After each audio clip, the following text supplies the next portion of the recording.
The $3.2 million villa purchase notification hit my son's phone at exactly 10:47 a.m. By noon, my phone was buzzing like an angry hornet. By evening, I was the most popular woman in Connecticut, and it only took destroying my family's financial expectations to make it happen. If you're watching this, subscribe and let me know where you're watching from. Let me paint you the picture. 3 days ago was March 15th, my 64th birthday. Same day it's been for 64 years running. But according to my son Brian and his darling wife Sarah, it somehow managed to sneak up on them again this year. What a coincidence that it happened to fall right during their annual spring getaway with Brian's mother-in-law, Patricia Wells, whose birthday conveniently lands on March 12th. Now, I'm not stupid. I figured out this little dance about 5 years ago. But this year, instead of my usual routine of subtle hints and not-so-subtle guilt trips, I decided to try something different. I said absolutely nothing. Didn't mention my birthday once. Didn't send those pathetic little reminder texts about having the weekend free. Just smiled and waved when they packed their bags for their spa weekend in Vermont. The moment their car disappeared down my driveway, I called my real estate agent. "Jennifer," I said, "find me the most beautiful waterfront property you can locate within 50 miles. Money is no object." She thought I was joking. 4 hours later, when we stood in the marble foyer of a stunning contemporary villa overlooking Long Island Sound, she realized I wasn't. The place had everything. Floor-to-ceiling windows, a gourmet kitchen that probably cost more than most people's cars, a master suite with a fireplace, and a deck that made you feel like you were floating above the water. "It's $3.2 million, Mrs. Thompson," Jennifer said carefully, like she was delivering bad news. "I'll take it. Don't you want to think about it? Maybe discuss it with your family?" I almost laughed at that. When was the last time my family discussed anything with me? "Jennifer, I'm 64 years old, and I've been thinking for most of them. Wire the funds tomorrow." That was Tuesday. By Wednesday afternoon, the deed was in my name. By Thursday morning, I was posting photos on every social media platform I could remember the passwords to. The living room with its sweeping ocean views. The kitchen island where I'd arranged a small celebration for one. The deck where I'd enjoyed my first solo birthday dinner in decades, complete with champagne and takeout from the most expensive restaurant in the area. The caption was simple: "Birthday celebrations at my new home. Sometimes the best gifts are the ones you give yourself." And that's when my phone started ringing. Brian was first, of course. My caller ID showed his name at 10:52 a.m., just 5 minutes after the bank alert would have hit his phone. See, Brian had been watching my finances for years, ever since Dad passed. Not officially, you understand, but he'd made himself a joint account holder for emergencies and set up alerts for any significant transactions.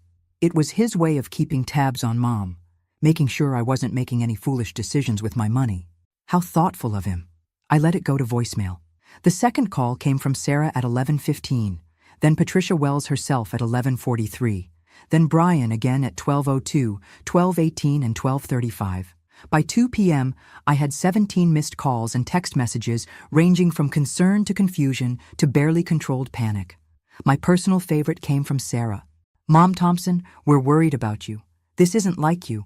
Please call us back so we know you're okay." Isn't like me. Lady, you have no idea what I'm like. You've just been dealing with the version of me that bends over backward to accommodate everyone else's convenience. Today, you're meeting Margaret Thompson, property owner and woman of independent means. I spent the afternoon unpacking the few boxes I'd brought from my old house.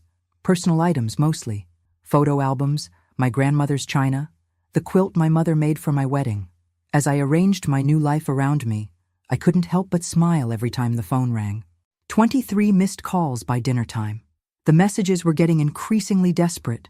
But here's what they didn't know yet, what none of them had bothered to ask about in the 5 years since Dad died. Aunt Helen's inheritance. Sweet, unmarried Aunt Helen, who lived quietly in her Boston brownstone and collected vintage jewelry. The same Aunt Helen that Brian and Sarah had met exactly twice in all their years of marriage and couldn't be bothered to attend her funeral last September. Aunt Helen, who left her entire estate to her dear niece Margaret, the only family member who ever took the time to visit. $7.3 million, to be exact. After taxes and fees, I walked away with enough money to do exactly what I wanted for the first time in my adult life. And what I wanted was to stop being invisible in my own family. I poured myself a glass of wine from my new wine fridge and sat on my new deck, watching the sun set over water that actually belonged to me now. The phone was still buzzing, but I'd turned off the sound. Tomorrow would bring conversations, explanations, and probably some very uncomfortable family dynamics. Tonight was mine. For 6 years, my birthday had been treated like a scheduling inconvenience. Not officially, you understand. There was always an excuse, always something that just happened to come up, and wasn't it just terrible timing that it had to conflict with my special day? Year 1 was understandable. Patricia Wells had fallen and broken her hip just 3 days before my birthday. Brian and Sarah needed to rush to Vermont to help her get settled at home. Family emergency, couldn't be avoided. We'd celebrate when they got back, except we never did. By the time they returned, it was Easter preparations, then spring cleaning, then suddenly summer, and my birthday had simply been absorbed into the past. Year 2, Patricia had a cardiac episode that turned out to be anxiety and too much caffeine. But you don't know that when you get the panicked phone call, do you? Off they went to Vermont, leaving me with a grocery store cake and a promise to make it up to me soon. Years 3 and 4 followed the same pattern. Different emergencies, same timing, same result. Me, sitting alone on March 15th, pretending it didn't hurt that my only child had once again chosen his mother-in-law's manufactured crisis over his own mother's birthday. But it was year 5 that opened my eyes to the truth. I'd driven to the grocery store that afternoon, feeling sorry for myself and planning another solo celebration, when I saw them, Brian, Sarah, and Patricia Wells laughing over lunch at the new bistro downtown. This was the day after my birthday, mind you. The same day I'd received a hasty text about Patricia being too unwell for visitors after her latest health scare. She looked remarkably healthy for someone who'd supposedly been bedridden with vertigo. Healthy enough to be raising a champagne toast anyway. I sat in my car in that parking lot for 20 minutes, watching my son celebrate someone else's mother, while his own had spent the previous day wondering if she'd done something wrong, something to deserve being forgotten year after year. That's when I understood.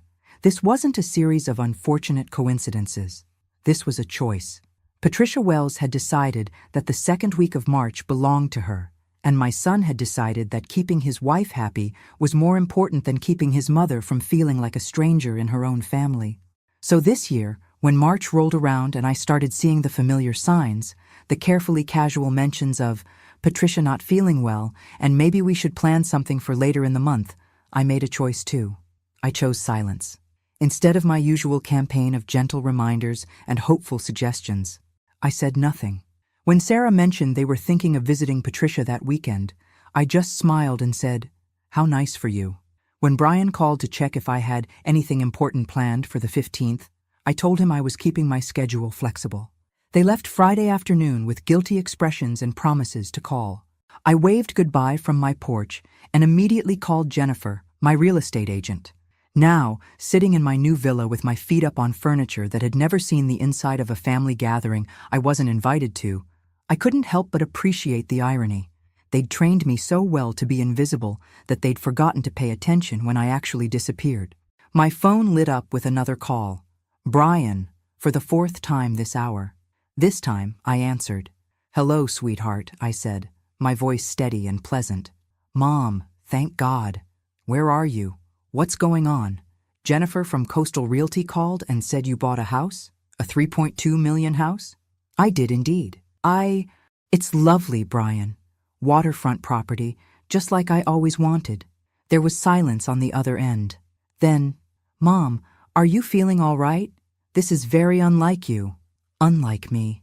There was that phrase again, as if I was some predictable little mouse who couldn't possibly make a decision without committee approval. "I'm feeling wonderful, actually. The best I've felt in years. How's Patricia's birthday celebration going?" Another pause. It's fine. But Mom, we need to talk about this house purchase. This is a major financial decision.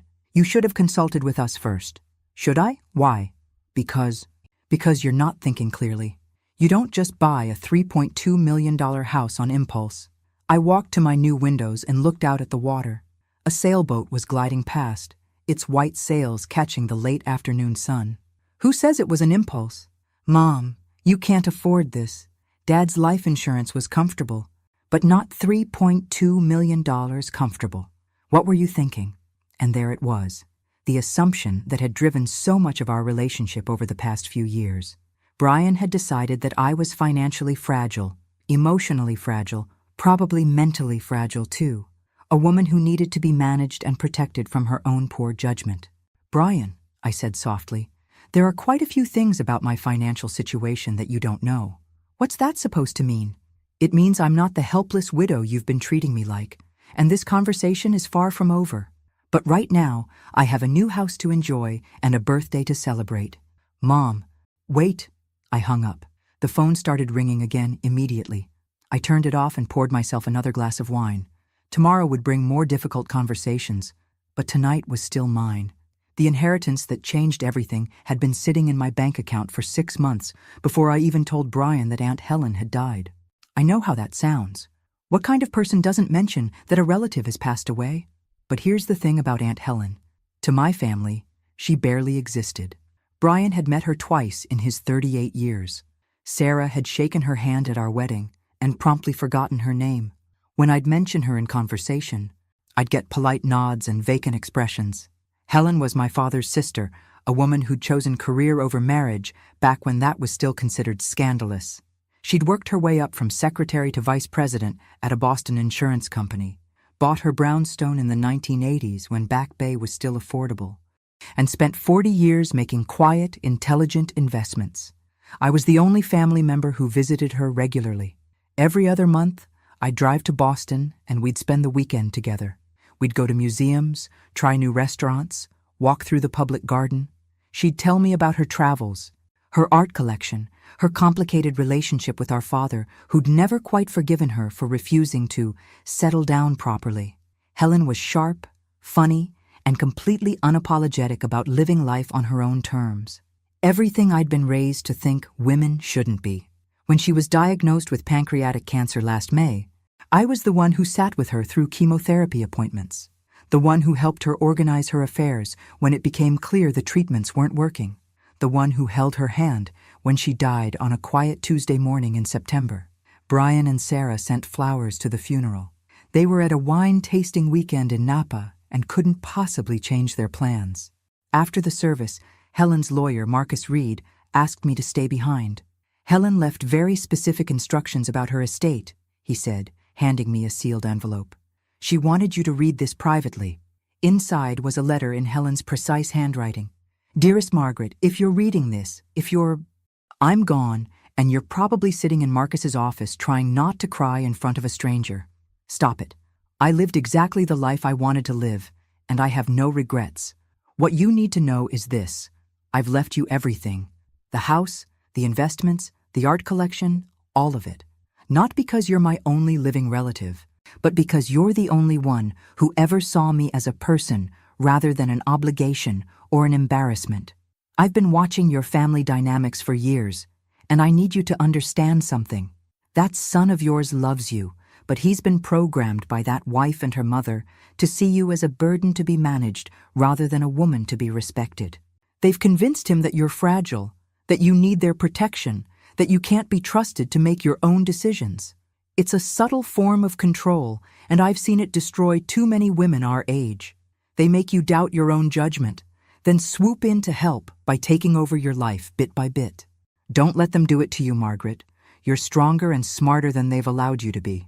Use this inheritance to remember who you were before you became someone's mother, someone's wife, someone's responsibility. Live boldly. Make them remember that you're not just Brian's aging mother. You're Margaret Thompson, and you deserve better than being an afterthought in your own family. The numbers Marcus showed me afterward were staggering. Helen's brownstone was worth $1.8 million. Her investment portfolio had grown to $4.2 million. The art collection she'd assembled over decades was appraised at $1.3 million. After taxes and estate fees, I was inheriting just over $7.3 million. I sat in Marcus's office for an hour, staring at the paperwork and thinking about Helen's letter. She was right about Brian and Sarah. Over the past few years, they'd positioned themselves as my caretakers, making decisions about what was best for Mom without ever asking what I actually wanted. When Dad died, Brian had immediately insisted on becoming a joint account holder for emergencies. He'd convinced me to switch to a simpler cell phone plan because the smartphone was too confusing for someone my age. He'd taken over handling my investments because financial planning is complicated and stressful. Gradually, I'd stopped making decisions and started accepting their suggestions. It was easier than arguing, and I'd told myself they meant well. But Helen's inheritance changed everything. For the first time in decades, I had the financial power to make choices without anyone's approval. The question was, what did I want to do with it? I kept the inheritance secret for months, watching my family's behavior with new eyes. The condescending smiles when I mentioned wanting to travel. The way Sarah would exchange glances with Brian whenever I expressed an opinion about anything more significant than dinner plans.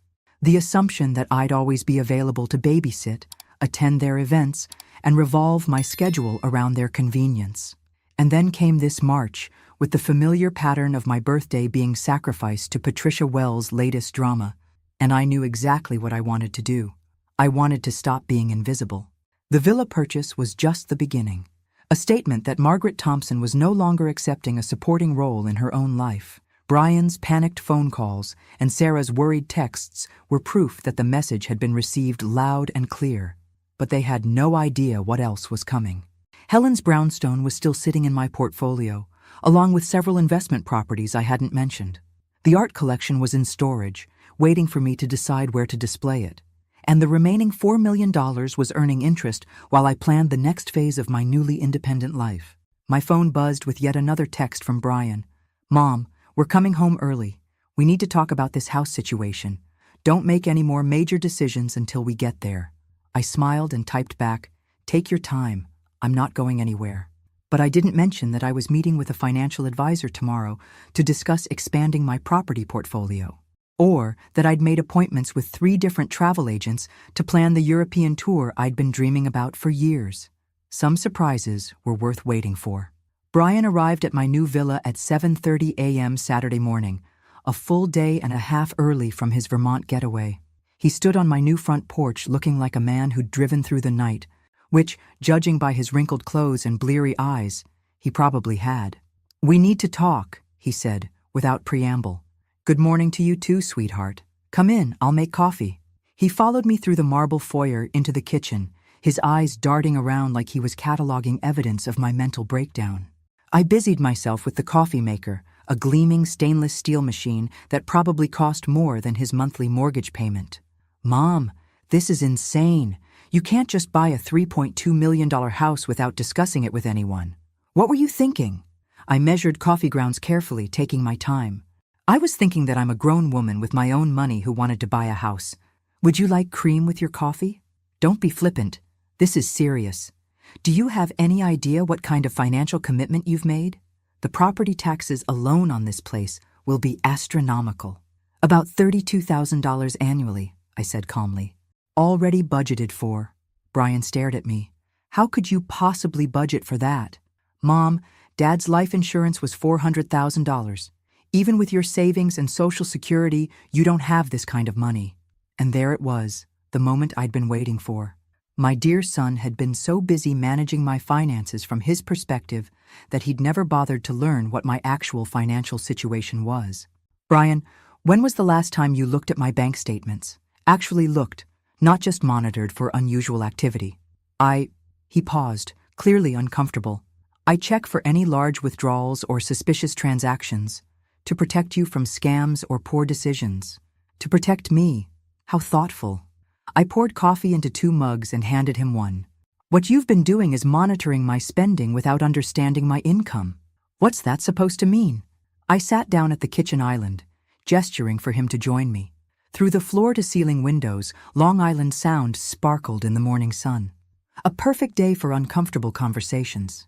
"It means that for the past 6 months, you've been treating me like a fixed-income senior citizen who needs to be protected from her own financial impulses. What you didn't know is that I inherited $7.3 million from Aunt Helen." Brian's coffee mug stopped halfway to his lips. "What? Aunt Helen passed away in September. She left me everything. That's impossible. Aunt Helen she was nobody. She worked for an insurance company. She was vice president of that insurance company for 20 years. She also owned prime real estate in Boston and had a very impressive investment portfolio. But you wouldn't know that because you never bothered to get to know her. Brian set his mug down with shaking hands. $7 million? And you didn't tell me? Should I have? You've spent the last 5 years convincing me that I'm not capable of making my own financial decisions. Why would I consult with someone who thinks I need supervision to buy groceries? I never said that. You didn't have to say it. Brian, you've been treating me like an incompetent child since your father died. Joint bank accounts so you can monitor my spending. Simplified phone plans because technology is too confusing for someone my age. Investment management because financial planning is too stressful for me. His face was flushing now, the way it used to when he was caught in a lie as a teenager. I was trying to help. Sarah said that seniors often make poor financial decisions, that family should step in before what? Before I spent my own money on things I wanted instead of things you approved of? Mom, that's not fair. We've never tried to control your spending.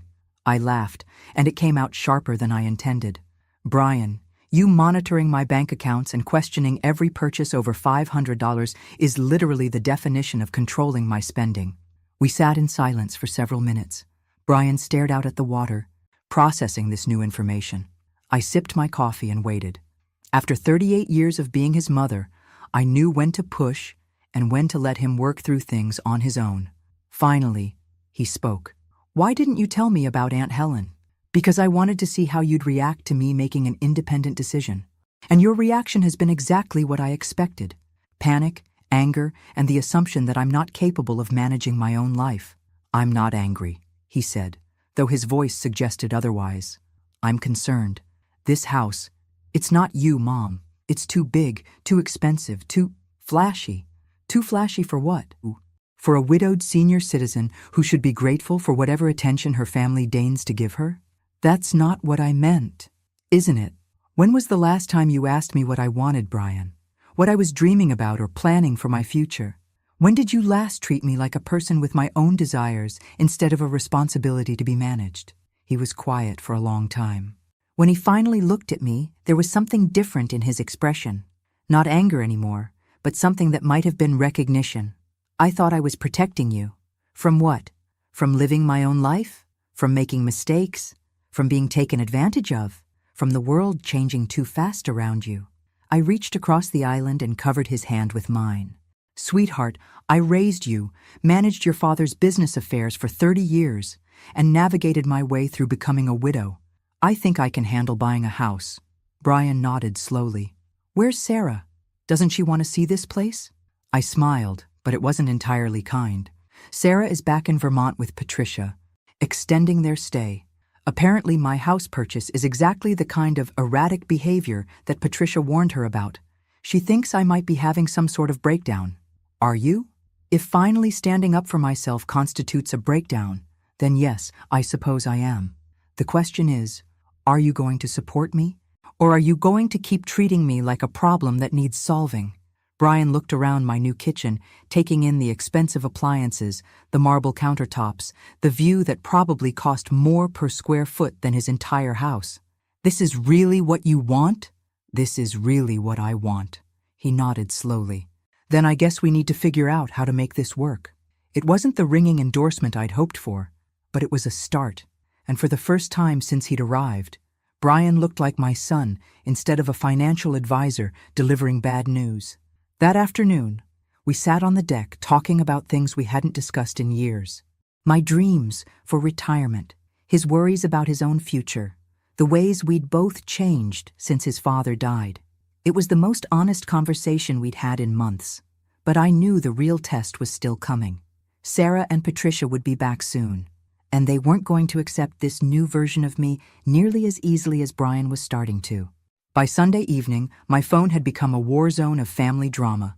Word of my villa purchase had spread through our extended family like wildfire, and everyone had opinions about what it meant, what I should do about it, and most importantly, what was wrong with me. My sister Linda called first. Maggie, I heard about your house. Are you having some kind of midlife crisis? I'm 64, Linda. If I'm having a midlife crisis, I plan to live to be 128. This isn't funny. Brian is worried sick. Sarah is beside herself. And Patricia thinks you might need some kind of intervention. Patricia thinks. Of course she does. Patricia Wells had opinions about everything and everyone, and somehow her thoughts had become gospel truth to my daughter-in-law. What exactly does Patricia think I need an intervention for? Buying real estate with my own money? For making major life decisions without consulting family? For isolating yourself from the people who care about you? For spending money recklessly when you should be planning for your future care needs? I almost laughed. Future care needs. As if I was one step away from assisted living instead of a healthy 64-year-old woman with excellent health care and enough money to hire live-in help if I ever needed it. Linda, let me ask you something. When you and Robert bought your Florida condo, did you ask anyone's permission? That's different. Robert and I discussed it together. And I discussed this with myself, extensively. I'm not married, Linda. I don't need anyone's permission to spend my own money. The second call came from my nephew Michael, Linda's oldest son. Aunt Maggie, Mom asked me to check on you. Are you feeling okay?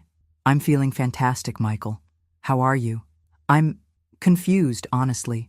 This house thing doesn't seem like something you'd do. There was that phrase again. Not something I'd do. As if everyone had decided exactly who Margaret Thompson was allowed to be. And any deviation from their expectations was evidence of mental instability. Michael, what do you think I'd do? What kind of person do you think I am?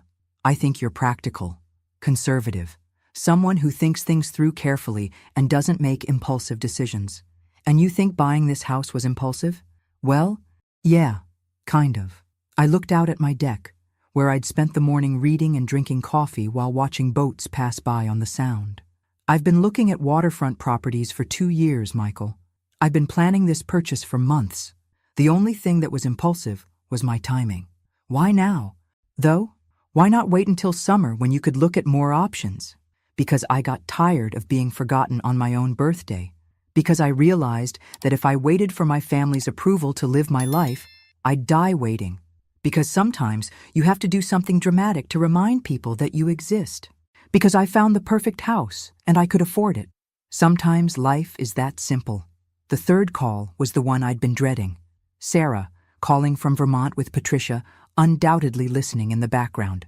Mom Thompson, we need to talk. Hello, Sarah. How's the extended vacation going? It's not a vacation anymore. We stayed because we're concerned about you.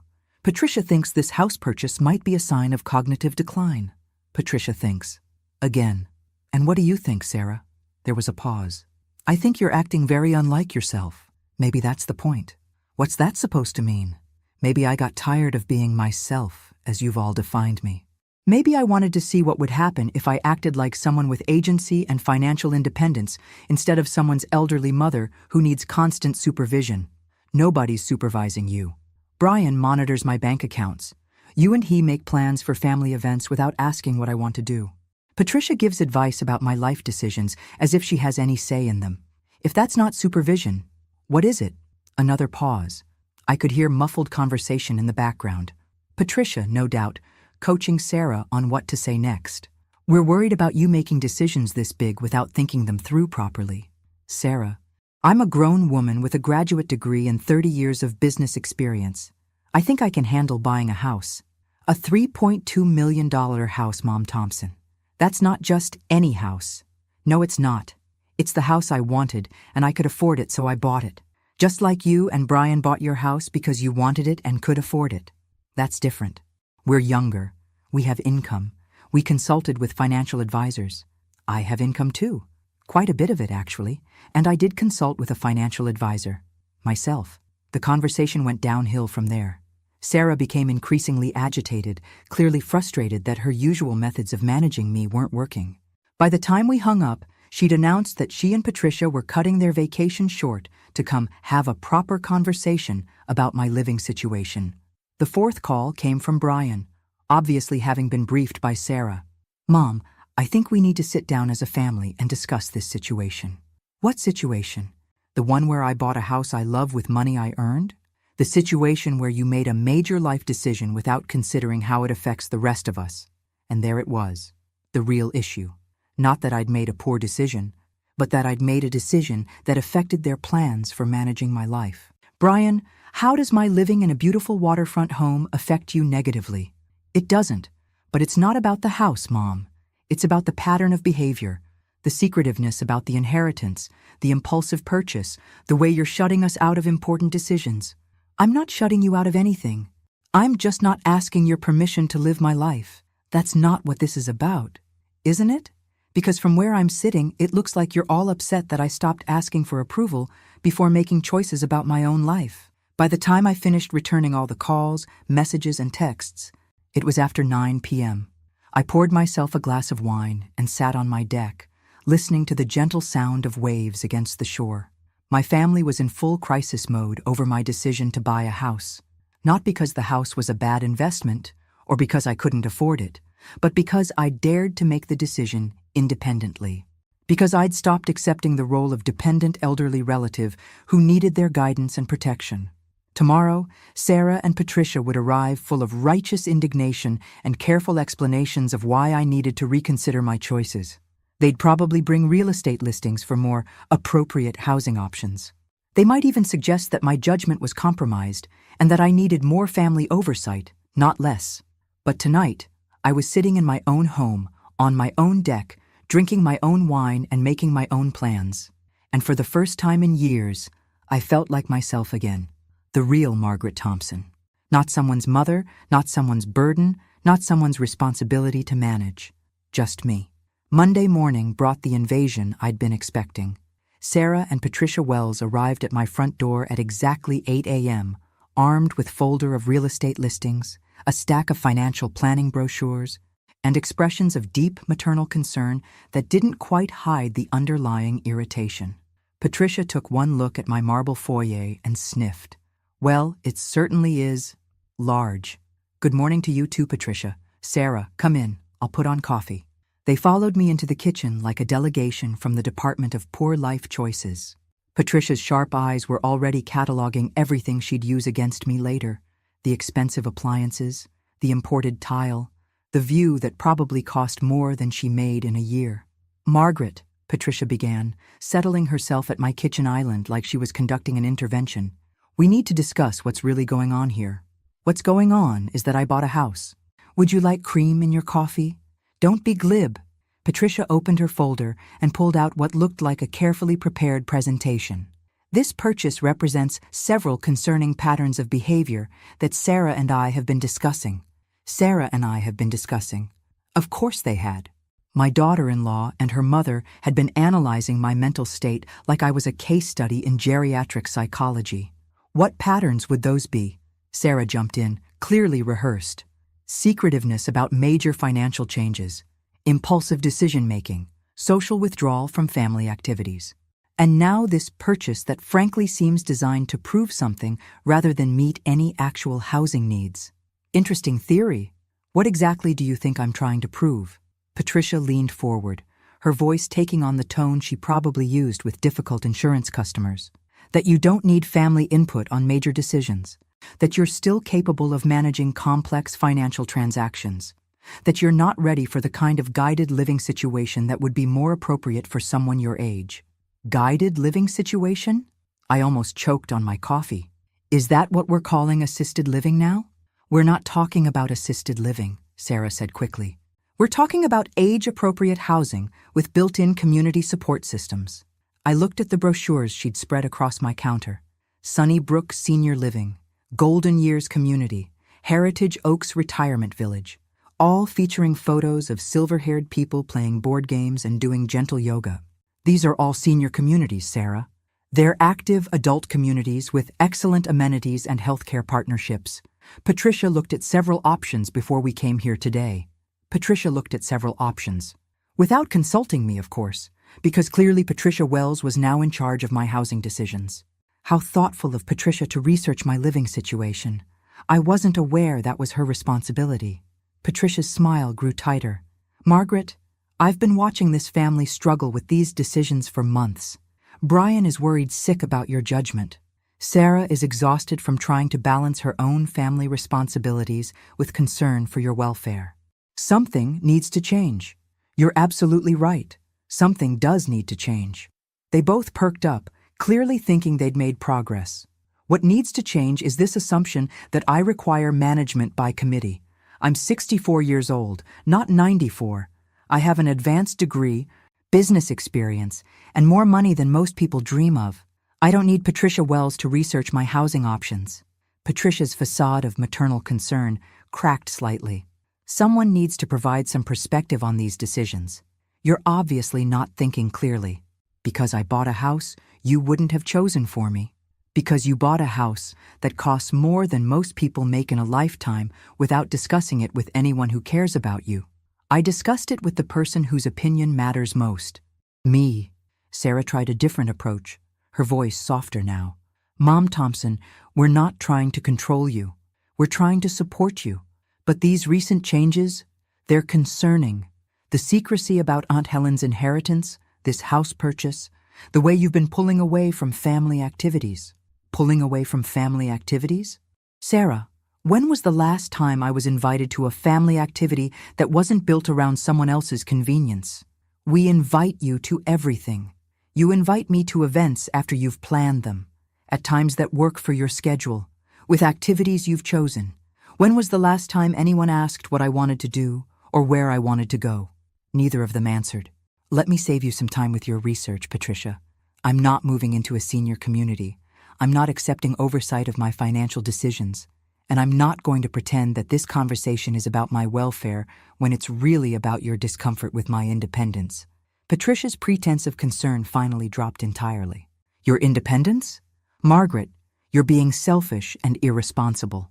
You have family members who depend on you, who have built their lives around certain expectations. What expectations? That you'll be a reasonable, reliable presence in their lives. That you'll make decisions that consider their needs and feelings.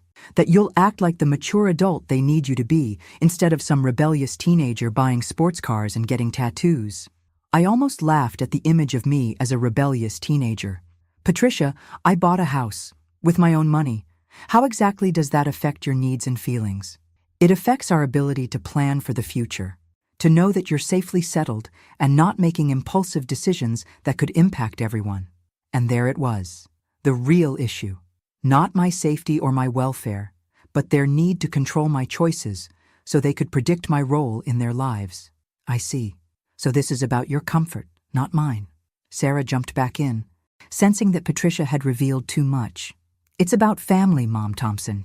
Families make decisions together. They consider each other's feelings. They don't just disappear for weekends and come back having bought million-dollar properties.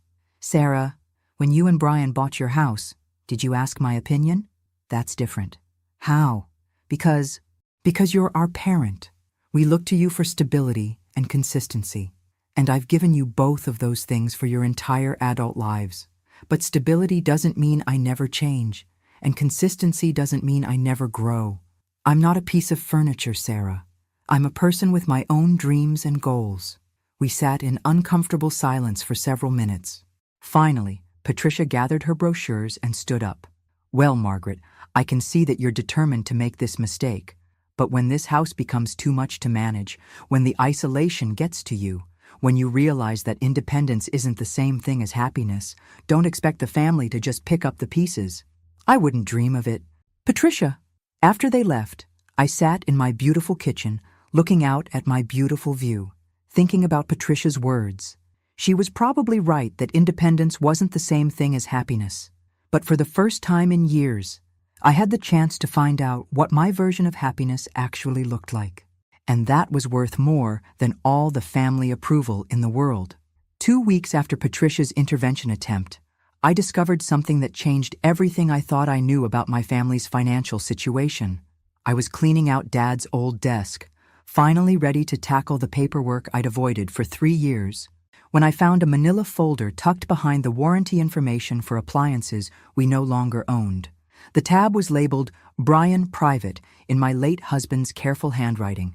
Inside were bank statements, loan applications, and correspondence that painted a very different picture of my son's financial stability than the one he'd been presenting to me. Brian owed $47,000 in credit card debt. His mortgage was 3 months behind. And most shocking of all, he'd taken out a second mortgage on his house using me as a co-signer, forging my signature on documents dated just 2 months after his father's funeral.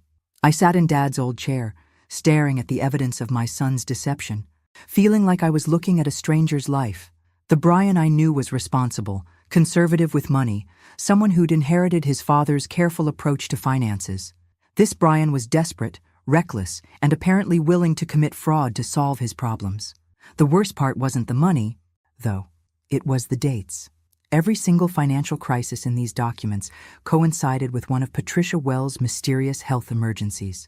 Every rushed trip to Vermont, every canceled birthday celebration, every family event that had been postponed or moved to accommodate Patricia's needs had happened during months when Brian's financial situation was deteriorating. I pulled out my phone and called Marcus Reed, Aunt Helen's lawyer, who'd handled my inheritance. "Marcus, I need you to run a credit check on my name. I think someone may have been using my identity for loan applications." 3 hours later, I had the full picture. Not only had Brian forged my signature on his second mortgage, but he'd also applied for 2 credit cards in my name and taken out a personal loan using my Social Security number. My credit score, which I hadn't checked in years, had dropped from excellent to barely acceptable.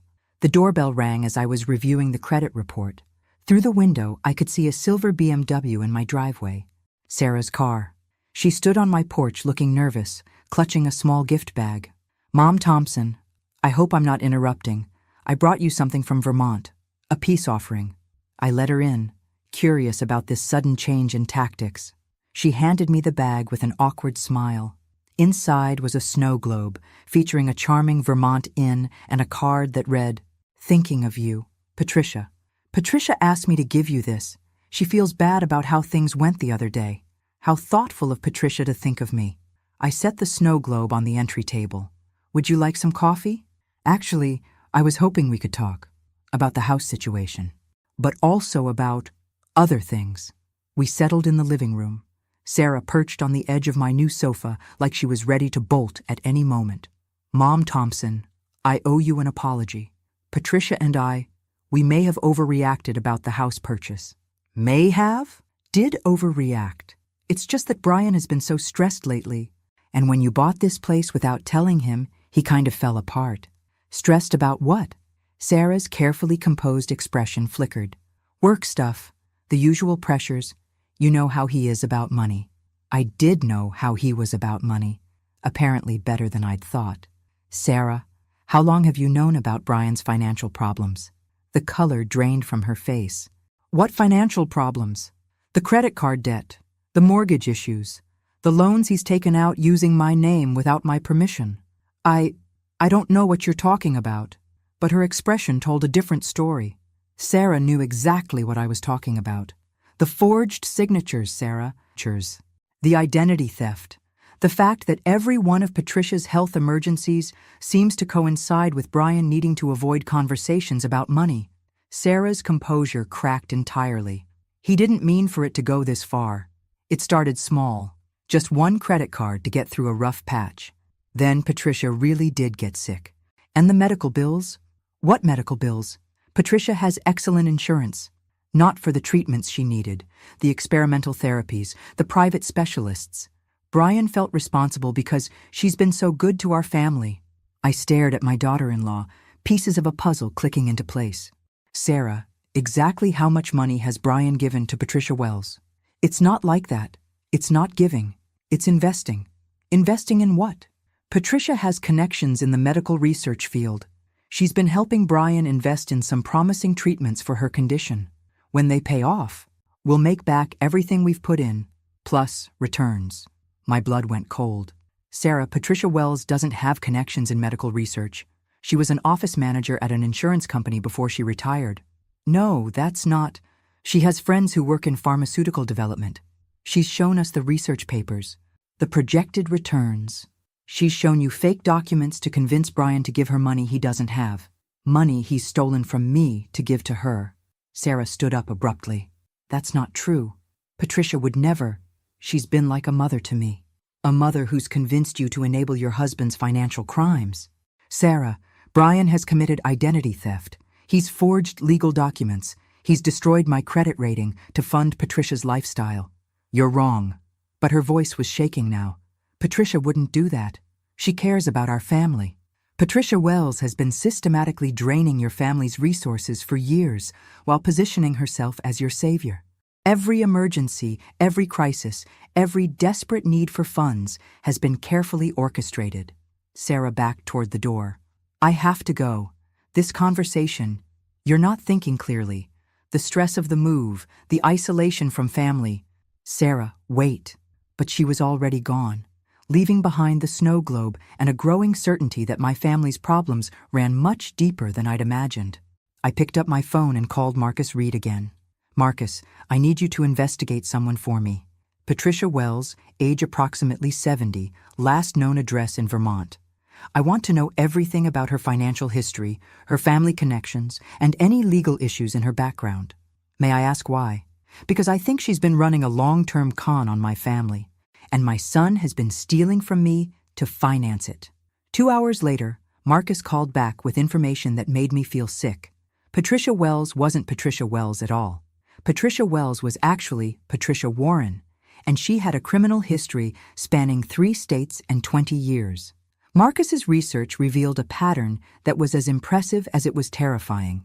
Patricia had been targeting families with aging parents and financial resources since the early 2000s. Her method was always the same: befriend a younger woman with family money, gradually position herself as an indispensable maternal figure, then create ongoing medical or financial crises that required increasingly large investments or loans.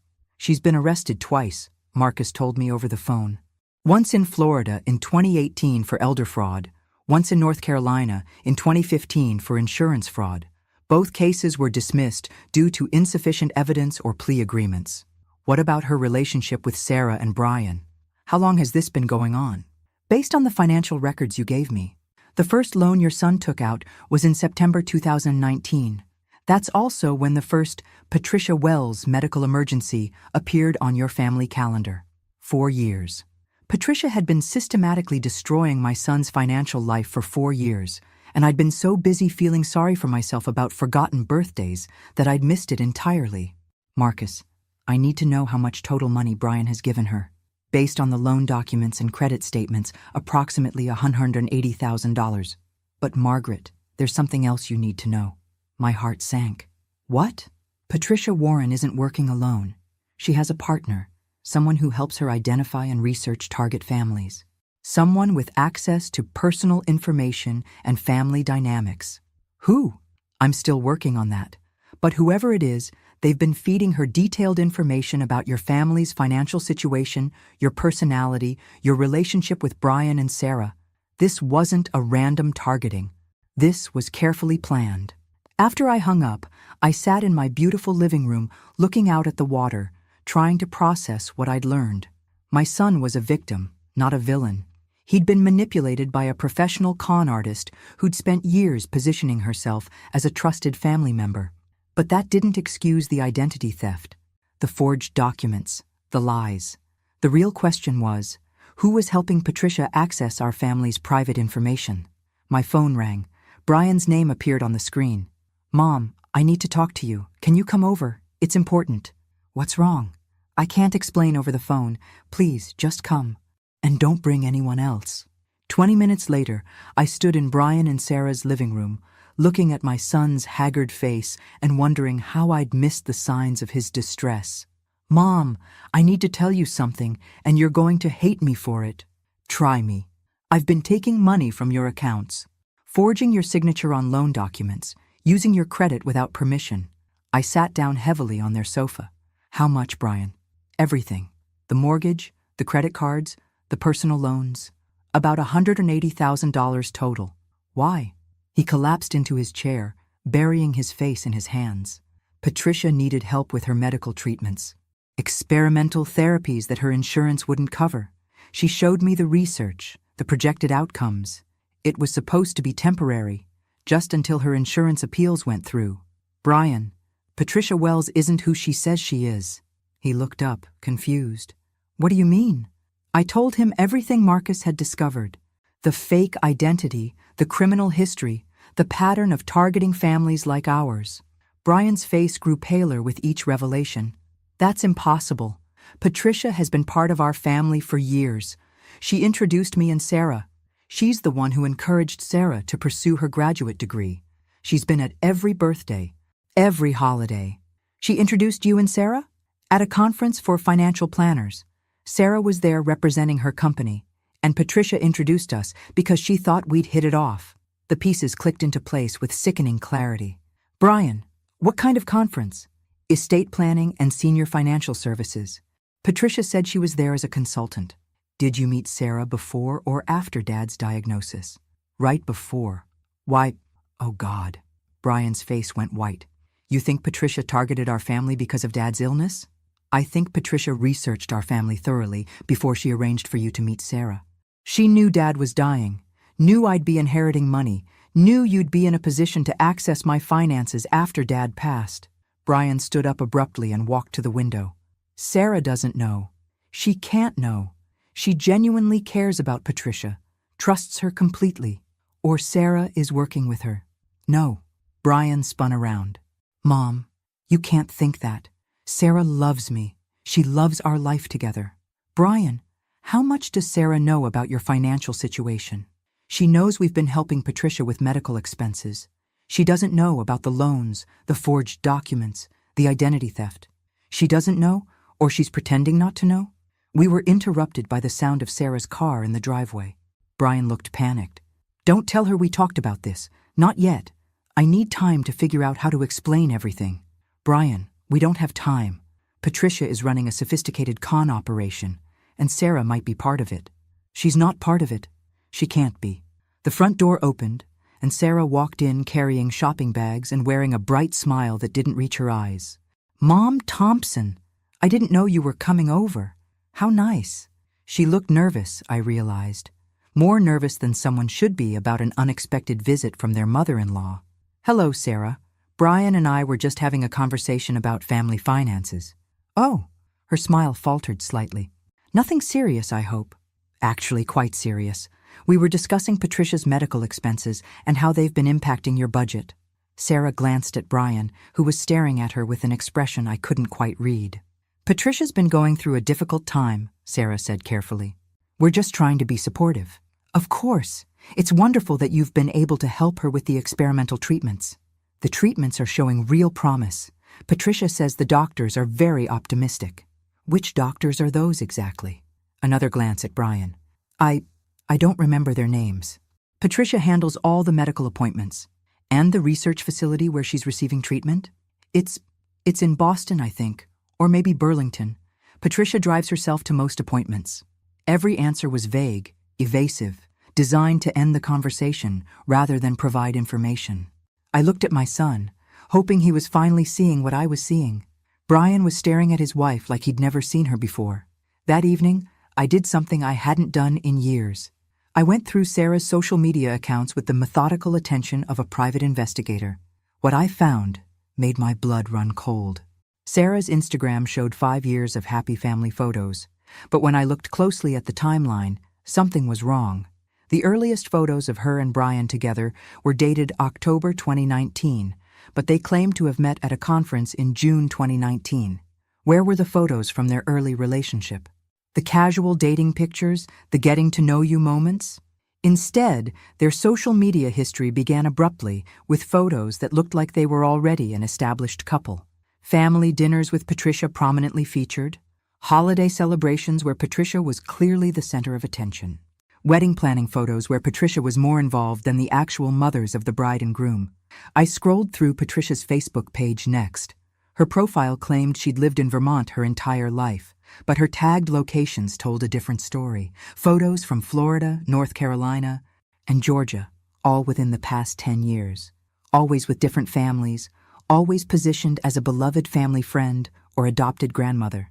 In one album labeled My Florida Family, Patricia was celebrating Christmas with a couple and their teenage daughter.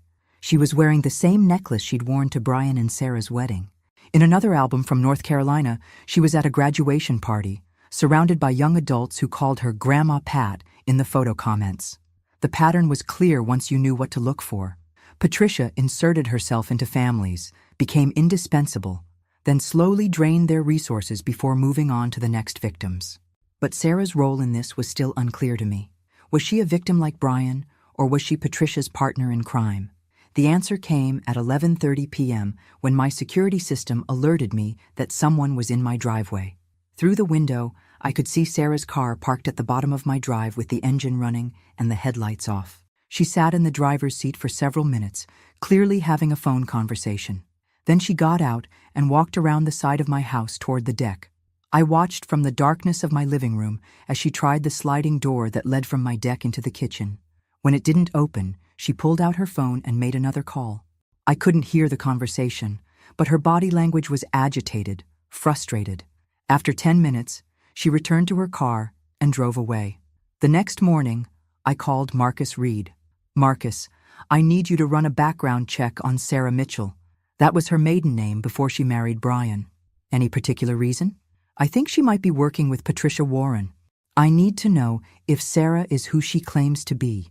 The results came back within hours, and they confirmed my worst fears. Sarah Mitchell had never worked for the financial services company she claimed to represent. The university degree she'd shown Brian was fake. Her employment history was fabricated. Even her age was a lie. She was actually 38, not 32, as she'd told Brian. Most damning of all, Sarah Mitchell had been living in North Carolina in 2015, in the same city where Patricia Warren had been arrested for insurance fraud.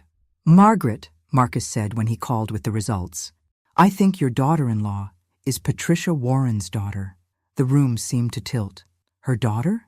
Patricia Warren has a daughter named Sarah Warren, born in 1985. The physical description matches your daughter-in-law perfectly. They've been working together for at least 8 years, possibly longer. I sat down hard on my kitchen stool, staring out at the water while my world rearranged itself around this new information. Brian hadn't been targeted randomly. He'd been hunted by 2 professional con artists who'd spent months or maybe years researching our family, identifying our vulnerabilities, and positioning themselves to maximize their access to our resources. The woman he'd fallen in love with, married, and built a life with was a stranger. Worse than a stranger, she was a predator who'd been systematically destroying his financial future while pretending to love him. My phone rang. Brian's name on the screen. Mom, something's wrong. Sarah left early this morning and hasn't come back. She's not answering her phone. I found some papers in her dresser drawer, and I think I need to show them to you. What kind of papers? Bank account statements for accounts I didn't know existed, credit reports with my name on them for debts I never authorized, and photos, Mom.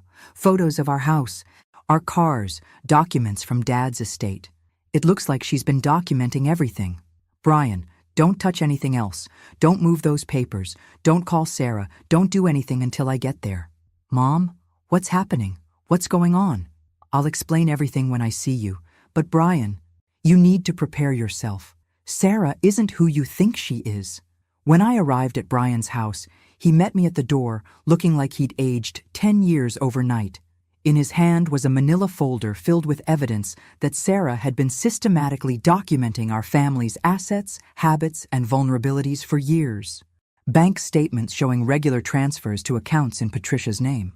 Photos of insurance documents, investment statements, and legal paperwork. Even pictures of me at family gatherings, annotated with notes about my personality, my relationship with Brian, and my potential access to family resources. But the most chilling item was a handwritten letter in Sarah's neat cursive. Mom, the Thompson situation is working better than we planned. Brian trusts me completely and still has no idea about the loans. His mother is more suspicious than we anticipated, but her recent house purchase suggests she has significant hidden assets. We need to accelerate the timeline before she starts asking too many questions. The inheritance from the aunt was larger than we estimated. If we can get access to those funds, this will be our biggest score yet. Brian read the letter with shaking hands. When he finished, he looked at me with eyes full of betrayal and pain. She never loved me. No, sweetheart. I don't think she did. Our entire marriage was a lie. I'm afraid so. He crumpled the letter and threw it across the room. How could I be so stupid? How could I not see this? Because you're a good person who trusted someone you loved. That's not stupid. Brian, that's human. What do we do now? Now we fight back. The next morning, I called Detective Lisa Rodriguez from the Connecticut State Police Financial Crimes Unit. Detective Rodriguez, I need to report an ongoing fraud scheme involving identity theft, forged documents, and what I believe is a mother-daughter con artist team. Within 2 hours, she was sitting in my living room, reviewing the evidence Marcus had compiled, and the documents Brian had found in Sarah's dresser. Mrs. Thompson, this is quite an operation they've been running. The level of planning and documentation suggests they've done this before, probably multiple times. My lawyer found evidence of similar schemes in Florida and North Carolina. We'll coordinate with those jurisdictions. But first, I need to ask, do you know where Sarah and Patricia are right now? Sarah disappeared yesterday morning. Patricia is supposedly in Vermont, but I doubt that's true. Detective Rodriguez made notes on her tablet. We'll need to move quickly. If they suspect they've been discovered, they'll try to liquidate whatever assets they can access and disappear. That afternoon, Brian and I met with our bank to freeze all accounts and reverse any unauthorized transactions we could prove were fraudulent. The process was complicated by the fact that Brian had legitimately signed some documents, even though he'd been deceived about their purpose. Mr. Thompson, the bank manager explained, some of these transactions will be difficult to reverse because you did authorize them, even if you were misled about why the money was needed. How much can we recover? I asked. Probably about 60% of the fraudulent charges. The rest? Well, it depends on whether we can locate the perpetrators and recover assets. Brian looked defeated. So I've lost over $70,000 permanently? Possibly. But Mrs. Thompson, there's something else you should know. Someone attempted to access your accounts yesterday using forged power of attorney documents. My blood ran cold. What kind of access? They tried to transfer $2.3 million from your investment account to an offshore banking account. Our fraud protection systems flagged the transaction, but it was a sophisticated attempt. Detective Rodriguez looked up from her notes. They're accelerating their timeline. This suggests they know they've been discovered, and they're trying to grab as much as they can before they run. That evening, as I sat in my villa watching the sun set over Long Island Sound, my phone rang with a number I didn't recognize. Hello, Margaret. Patricia's voice was calm, almost conversational. Patricia, or should I call you Patricia Warren? A soft laugh. You've been busy. I'm impressed. Most of our families never figure it out until it's too late. Most of your families? How many people have you done this to? Does it matter? What matters is that you and I need to have a conversation. I don't think we do. Oh, but we do. You see, Margaret, you've created a problem for me. The police involvement, the frozen accounts, the investigation.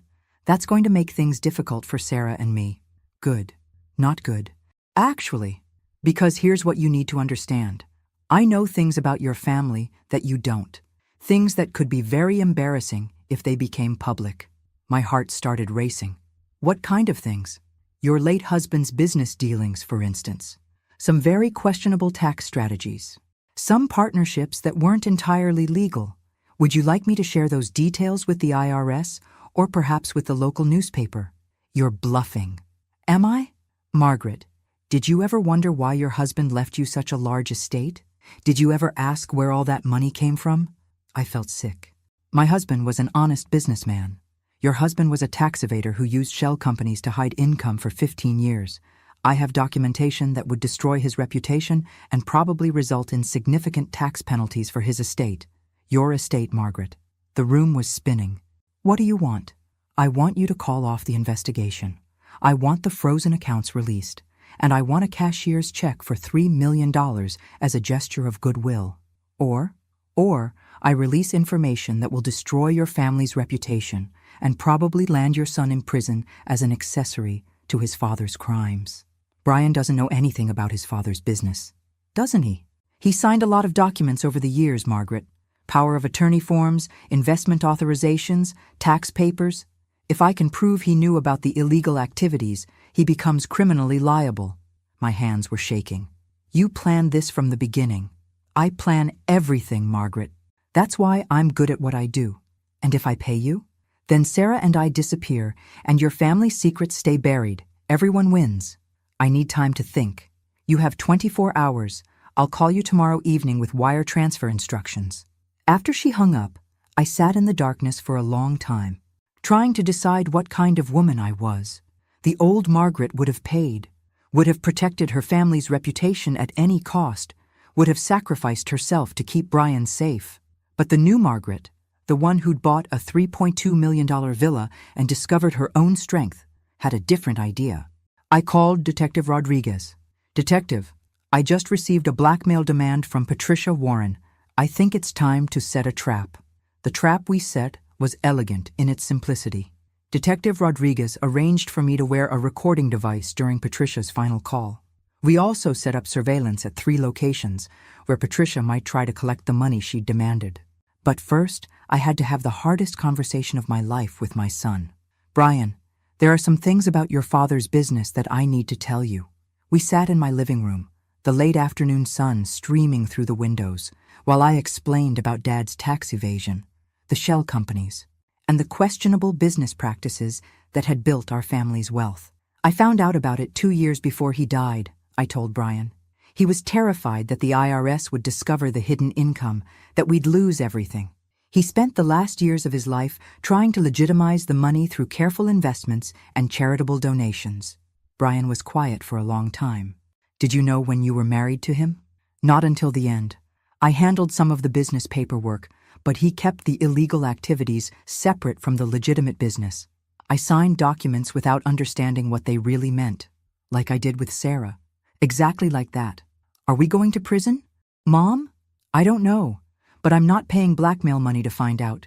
Whatever consequences we face, we'll face them honestly. That evening, Patricia called exactly on schedule. With Detective Rodriguez listening from another room and recording equipment capturing every word, I let Patricia lay out her demands one final time. Have you made your decision, Margaret? I have. The answer is no. Silence on the other end.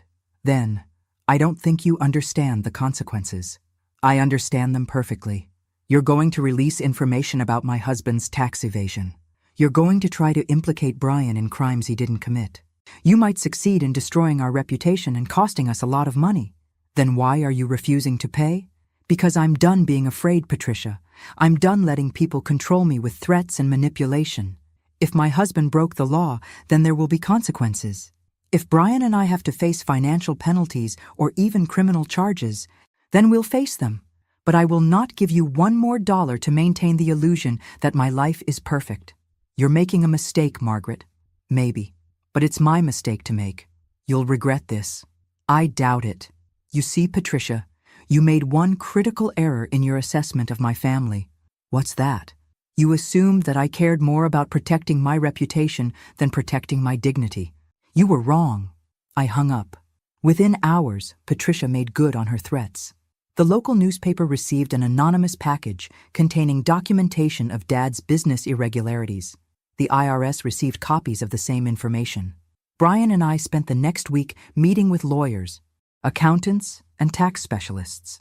The damage was significant.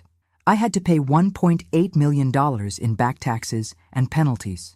Brian faced potential criminal charges for signing documents related to the illegal activities, though his lawyer was confident that his lack of knowledge would protect him from prosecution. But something unexpected happened during those terrible weeks of legal meetings and financial reckonings. Brian and I grew closer than we'd been in years. Without the weight of secrets between us, without the manipulation of Patricia and Sarah, we rediscovered the relationship we'd lost after his father died. "I'm sorry, Mom," he said one evening as we sat on my deck watching the sunset. "For everything. The identity theft, the lies, the way I treated you like you couldn't handle your own affairs. I'm sorry, too. For keeping secrets about your father's business, for letting you struggle with Sarah's manipulation without realizing what was happening. Do you think we'll get through this? I know we will. We might be poorer and certainly wiser, but we'll get through it." 3 months later, Detective Rodriguez called with news about Patricia and Sarah. "We found them in Mexico," she said. They'd been running the same con on a wealthy family in Guadalajara. The Mexican authorities arrested them, and they'll be extradited to face charges here. What kind of charges? Wire fraud? identity theft, extortion, conspiracy. If convicted, they're looking at significant prison time. And the money? We recovered about $400,000 in various accounts. It's not everything, but it's something. Brian got his life back slowly. The divorce was finalized without contest since Sarah couldn't appear in court while fighting extradition. He sold the house that held too many painful memories and bought a smaller place closer to my villa. I kept the waterfront property not because I needed all that space, but because it represented something important. The moment I stopped apologizing for taking up room in my own life. Now, a year later, I wake up every morning in my beautiful bedroom overlooking Long Island Sound, and I think about the lessons I learned from Patricia Warren and her daughter. They taught me that some people will see kindness as weakness, generosity as stupidity, and love as an opportunity for exploitation. They showed me that the people closest to us can sometimes hurt us the most, not because they hate us, but because they've learned to see us as resources rather than people. But most importantly, they taught me that dignity isn't something you can buy or protect by avoiding conflict. Dignity is something you claim by refusing to let others define your worth, your capabilities, or your choices. I'm 65 now, Brian visits twice a week, and we're building a relationship based on honesty rather than assumptions. I've started traveling, taking art classes, and making friends who see me as Margaret, not someone's mother or widow or responsibility. Sometimes the best revenge isn't getting even. Sometimes it's simply refusing to stay small in a world that keeps trying to shrink you. The villa purchase that started this whole mess wasn't really about the house.